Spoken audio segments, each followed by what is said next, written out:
Hi అండి, నమస్తే. Welcome to Geethu's వంటిల్లు. ఫ్రెండ్స్ ఎలా ఉన్నారు? అందరూ బాగున్నారా?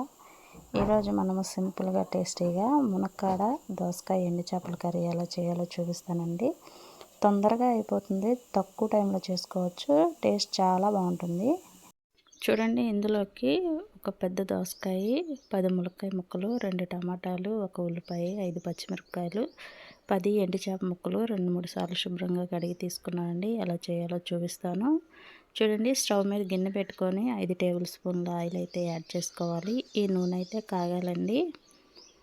చూడండి, ఆయిల్ అయితే కాగింది కదా, ఇందులోనే సన్నగా కట్ చేసుకున్న ఉల్లిపాయలు, పచ్చిమిరపకాయలు, అలానే ములక్కాయ ముక్కలు యాడ్ చేసుకొని ఇవి మొత్తం నూనెలో అయితే మగ్గనివ్వాలండి. ములక్కాయ నూనెలో వేయడం వల్ల తొందరగా ఉడికిపోతుందండి. టేస్ట్ కూడా చాలా చాలా బాగుంటుంది. ఇవైతే వేగాలండి. ఒకరైతే నాకు మెసేజ్ పెట్టారండి, మీకు చెప్పడమే కాదు వండడం కూడా ఏం రావట్లేదని. చెప్పడం కాదు, చేసి చూపించండి ఒకసారి. మేము చేసే వీడియోస్కి ఎంత టైం తీసుకొని ఎంత కష్టపడి ఒక వీడియో అప్లోడ్ చేస్తున్నామో తెలుస్తుందండి. మీరు చెప్పినంత మాత్రాన మేము చేయడం ఏమీ ఆపం కదా.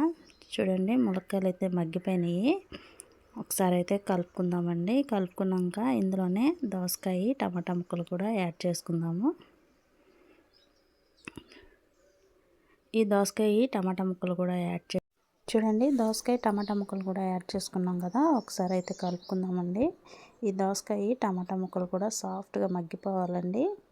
కలిపిన తర్వాత ఇందులోనే రుచికి సరిపడా సాల్ట్ కూడా యాడ్ చేసుకున్నామండి. సాల్ట్ వేయడం వల్ల దోసకాయ, టమాటా తొందరగా మగ్గిపోతుంది. చూడండి, 2 టేబుల్ స్పూన్ల వరకు సాల్ట్ అయితే యాడ్ చేశాను. ఒకసారి అయితే కలుపుకొని మూత అయితే పెట్టేసుకుందామండి. ఈ దోసకాయ, టమాటా మగ్గిన తర్వాత చూపిస్తాను.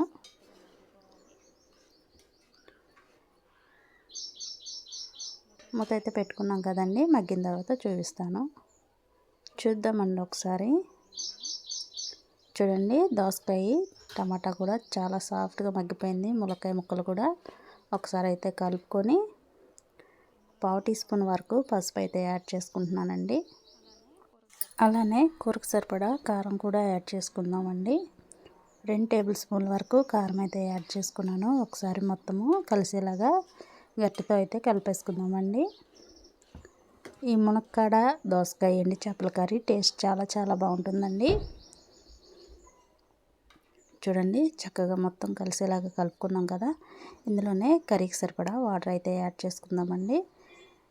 దోసకాయ అలాగే టమాటా ముక్కలు, ములక్కాడ కూడా చాలా మటుకి ఉడికిపోయింది కదండి. సరిపడ్డ వాటర్ అయితే యాడ్ చేశాను, మరీ ఎక్కువగా కాదండి. చూడండి, అయితే కలుపుకున్నాం కదా.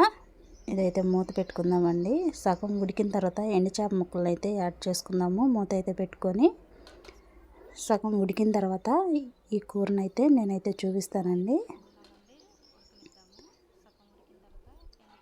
చూద్దామండి ఒకసారి. చూడండి, ఉడుకుతుంది కదా. ఇందులోనే మనం 2-3 సార్లు శుభ్రంగా క్లీన్ చేసి పెట్టుకున్న ఎండు చేప ముక్కలను కూడా యాడ్ చేసుకుంటున్నానండి. ఇలా వేయడం వల్ల చేప అయితే ఇరిగిపోకుండా చాలా బాగా వస్తుందండి. కర్రీ టేస్ట్ కూడా చాలా చాలా బాగుంటుంది. ఒకసారి అయితే గట్టితో కలుపుకుందామండి. చూడండి, గట్టితో అయితే కలుపుకున్నాం కదా. మూత అయితే పెట్టేసుకుందాము. దగ్గరగా అయిన తర్వాత నేనైతే చూపిస్తానండి. చూద్దామండి ఒకసారి అయ్యిందేమో. చూడండి, ఆయిల్ కూడా పైకి అయితే తేలింది, సపరేట్ అయింది కదా ఆయిల్ కూడా. ఒకసారి అయితే కలుపుకుందామండి. మనం వేసిన వాటర్ మొత్తం దగ్గరగా అయిపోయింది. ఇలా ఉంటే సరిపోతుందండి. చక్కగా ఉడికిపోయింది. చాలా చాలా టేస్టీగా ఉంటుందండి. చూడండి, చేప ముక్క కూడా ఎక్కడ ఇరిగిపోకుండా వచ్చింది. తక్కువ టైంలో చేసుకోవచ్చు, టేస్ట్ కూడా చాలా బాగుంటుంది ఫ్రెండ్స్. ఒక్కసారి ఇలా మాత్రం కంపల్సరీగా ట్రై చేయండి. చూసారు కదా, చేప కూడా చక్కగా ఉడికిపోయింది. సింపుల్ వేలో ఉంటుంది, తక్కువ టైంలో చేసుకోవచ్చు. ఒక్కసారి ట్రై చేయండి. ఎలా వచ్చిందో నాకైతే కామెంట్ చేయండి.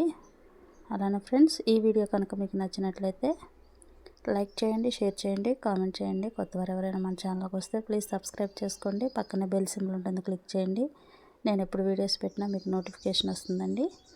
అలానే ఫ్రెండ్స్, ఈ వీడియో మీ ఫ్రెండ్స్ అండ్ ఫ్యామిలీకి షేర్ చేసి ఫ్యామిలీకి షేర్ చేసి ఫాలో చేసి సపోర్ట్ చేయండి. మీరు లైక్ చేయడం వల్ల ఈ వీడియో ఇంకొంతమందికి రీచ్ అవుతుందండి. అలానే friends, thank you for watching. Bye.